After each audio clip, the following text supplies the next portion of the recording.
Hey, it's hammer time. Talking about Luis Gonzalez, we were on a trade mission to Mexico together, and I know you've done a lot in terms of building the Hispanic fan base here as well as with Mexico. Could you maybe talk a little bit about that area? It's really important to us. We look at ourselves and the proximity that we have, obviously, to the border.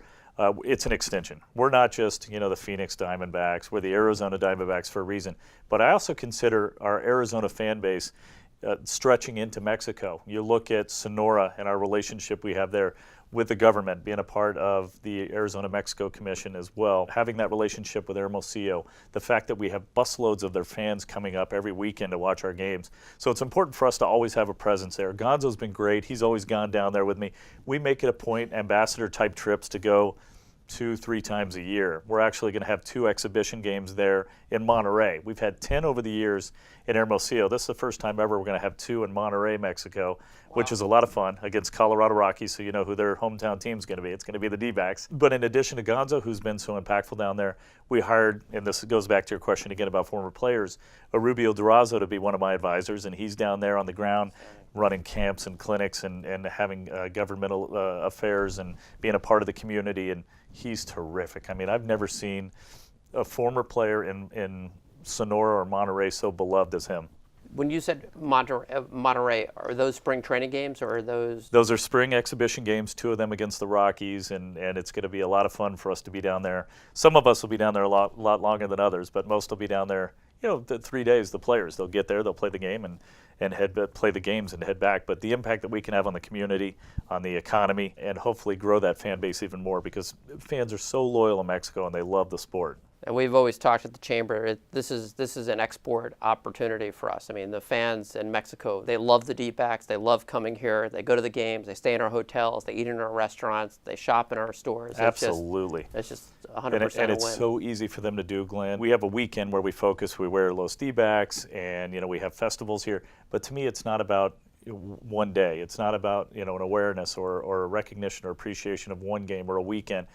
It's year long. It's our entire season. I mean, those fans are a part of our fan base, and they should always be welcome here. That's why you see bilingual signage and wayfaring throughout this ballpark. That's why we have PA announcements in both English and Spanish, and they appreciate that, and they should be a part of this fan base and welcome to come anytime and every time they want. In terms of your involvement with the community, you're part of the governor's Zanjeros. Can you talk a little bit about just being a business leader in this state? It's been a lot of fun for me to be involved and invited to be a part of those groups, and a lot of those I'm with you on, side by side. So I appreciate everything you do. I appreciate everything the Chamber does.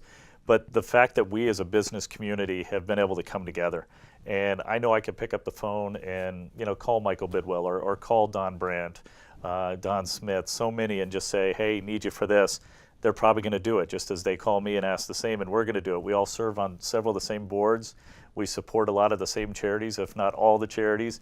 But we realize in this organization, we are a community asset. We understand our social responsibility, and it means giving back, and it means being civic leaders, but also business leaders, and helping advance our community, but advance our economy, advance our state. And we're fortunate right now to have elected officials in place that also care about that mission as well. I'm fortunate to have other business leaders like ourselves who care, and they care about where they live, they care about our future, and it's starting to show. Yeah, it's a great, this organization is just a great ambassador for the entire state. I mean, you've created just a great culture. Yeah. The game of baseball has, in the 25 years, has changed pretty dramatically, and I've stopped sending you texts and emails about the use of relief pitching now that it's really not entirely. You haven't stopped entirely. Not entirely.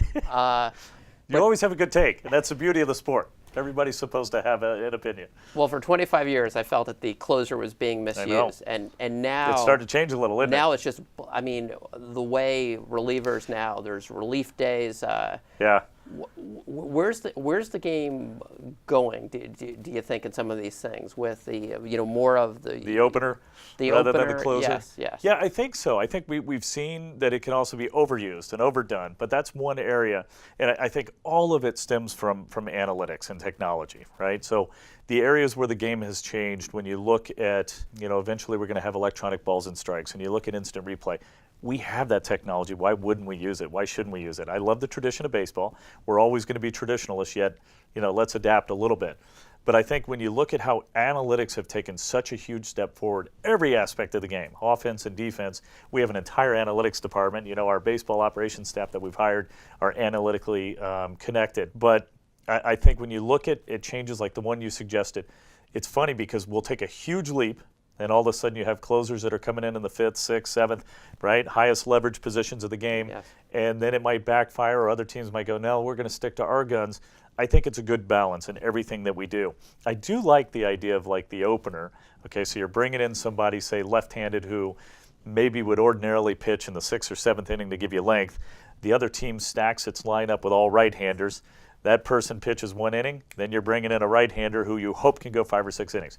The difference is you'll see most of that take place in the American League because you don't have to worry so much about turning the lineup over and about hitting, whereas in the National League, if you do that, you're taking a chance of that reliever, maybe, or even starter, having to hit 2 or 3 times, perhaps in the 6th or 7th inning when you've got bases loaded in a critical situation. So you might be burning your bullpen up more. But what we've seen over the last 3 years, to your point, and you were always adamant about it, is the importance of the relievers and how they can really change a game, and to bring them in at times where you need to stop the bleeding, right, or avoid any sort of catch up on their part. No, it's more than a hold. It's definitely reduced the amount of my texts on that subject. You had Commissioner Manfred here maybe a year or two ago at a great meeting, and one of the things he was talking about is using the technology, using it to speed up the game and make some changes. I think everyone knows I could watch baseball till the cows come home. I'm with you. What are your thoughts on some of those things? The things have changed with phones, and attention spans are different than they were 25 years ago. What are your thoughts in terms of where baseball's going? I think it was natural that we had to address those issues and to speed up the game.